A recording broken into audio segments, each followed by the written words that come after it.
Close your eyes for a second. Imagine a street in Hong Kong, late 60s. The kind of night where the air is so thick and heavy you feel like you are breathing through a wet cloth. Neon lights are flickering everywhere, red, blue, green, painting the whole city in colors that don't exist anywhere else on Earth. The smell of sizzling street food is everywhere. People are laughing, shouting, bargaining. It is loud, it is alive, it is chaos. And right in the middle of all of this chaos, a black sedan pulls up.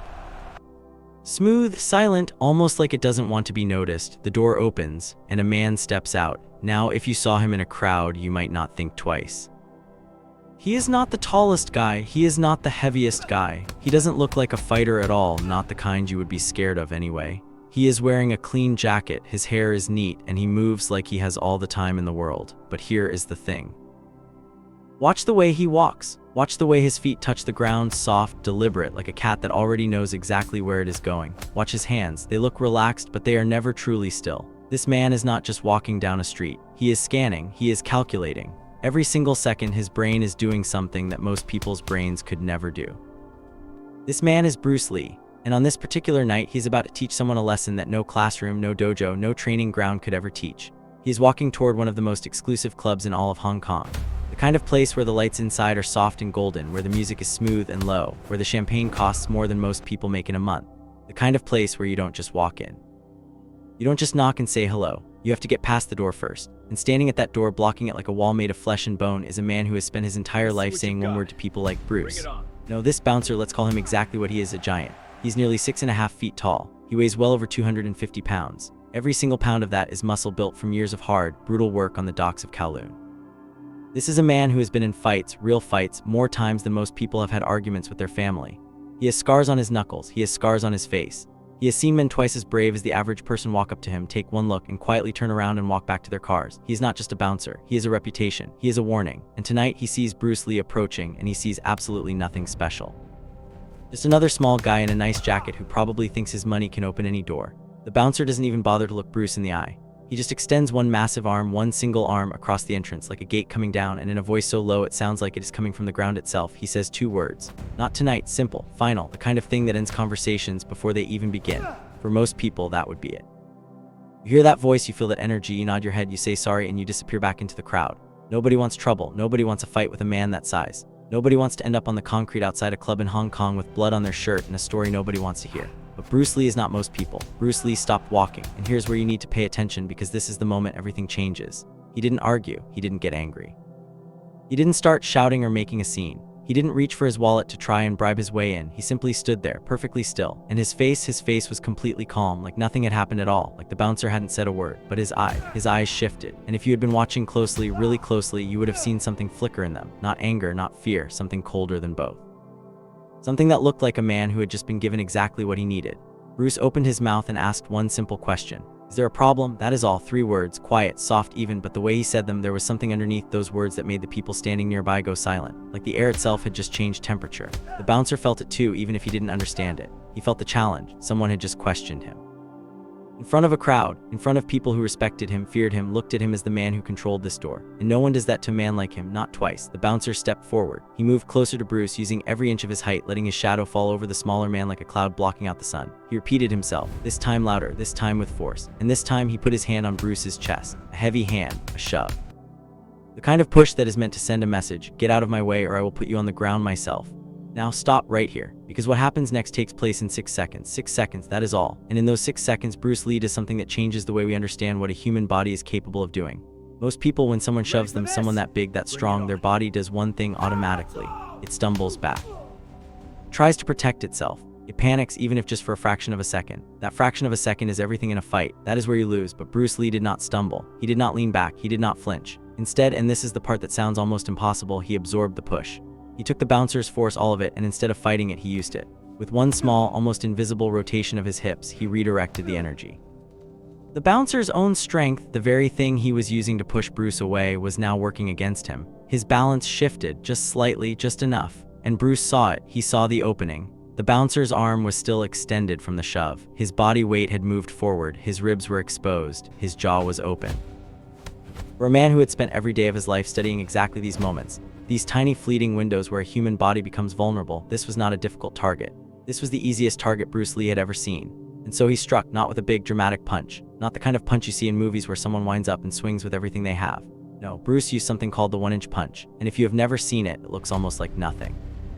There is no wind up, there is no big backswing. Bruce's fist is already close to the bouncer's body, it is already there, and then in the time it takes you to blink, it moves. Just 1 inch, maybe less, but behind that 1 inch is every single thing Bruce Lee has ever trained. The power does not come from his arm, it comes from his feet. It travels up through his legs, through his hips, through his core, and it arrives in his fist at a speed that the human eye genuinely cannot track. The bouncer doesn't see it coming, he doesn't even have time to brace himself. The fist connects with his solar plexus, that is the soft spot just below the ribs, right in the center of the chest, where a cluster of nerves sits like a main switch for the entire body. And when Bruce hits that switch, the sound is not what you would expect. It is not a crack, it is not a sharp bang. It is a dull, heavy thud, like something solid hitting something solid. The effect is instant and it is devastating. Every single molecule of air in the bouncer's lungs is forced out in one sharp, violent breath. His body, all 250 pounds of it, lifts off the ground. Not a lot, maybe 2 inches. But 2 inches off the ground when you are that size and that heavy, that is not a punch. That is physics being rewritten in real time. The bouncer's nervous system, the thing that has kept him standing and fighting his whole life, goes into complete shutdown. His brain is sending signals, stand up, fight back, do something, but his muscles are not listening. They cannot listen. They have just been hit with a force that bypassed every defense he had ever built. His knees start to bend. His eyes go wide, not from pain, not yet, from pure absolute shock. He has spent his entire career being the hammer. Tonight, for the first time in his life, he is the nail. And the crowd watching, they go silent. The music from inside the club sounds like it is coming from somewhere far away. Everyone is watching a giant fall in slow motion, and the man who did it is just standing there, perfectly still, hands relaxed, watching it happen like he is watching the weather change. Bruce doesn't follow up. He doesn't throw another punch. He doesn't kick. He doesn't need to. The job is done. The bouncer hits the ground. 250 pounds of muscle and bone and reputation, all of it crashing down onto the concrete in one single final sound. And that sound is not just a body hitting the floor. That sound is a story being created. The bouncer is lying there, gasping, trying to breathe, trying to understand what just happened to him. Bruce looks down at him for 1 second, just one. Then he looks at the other bouncer standing by the door, the one whose hand is frozen halfway to his radio, whose feet are locked to the ground, whose face has gone completely white. Bruce doesn't say anything to him either. He doesn't need to, he simply adjusts his jacket, smooths his hair, and walks past the velvet rope, past the fallen giant and into the club, like nothing happened, like that velvet rope was never even there. Now here is why this story matters. This is not just about one fight outside one club on one night in Hong Kong.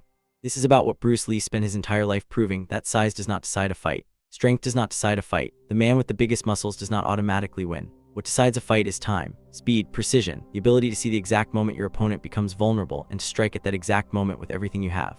Bruce Lee built his entire life around this idea. He called his philosophy Jeet Kune Do, which roughly translates to the way of the intercepting fist. The idea is brutally simple. You do not block and then attack. You do not wait for your opponent to finish their move and then respond. You intercept. You hit them while they are still moving. You find the one opening in their defense and you fill it before they even know it exists. The bouncer gave Bruce that opening the moment he extended his arm to shove him. Most fighters would have missed it. Most people would not have even seen it. Bruce saw it instantly, and he used it. This is what separates Bruce Lee from every other fighter who has ever lived. It is not the kicks you see in his movies. It is not the speed that looks superhuman on screen. It is the way his mind worked. The way he saw fights not as a sequence of big dramatic moments, but as a series of tiny invisible windows, and his entire body was trained to jump through those windows before anyone else even knew they were open. The story of that night outside the club is whispered about in gyms and dojos all over the world.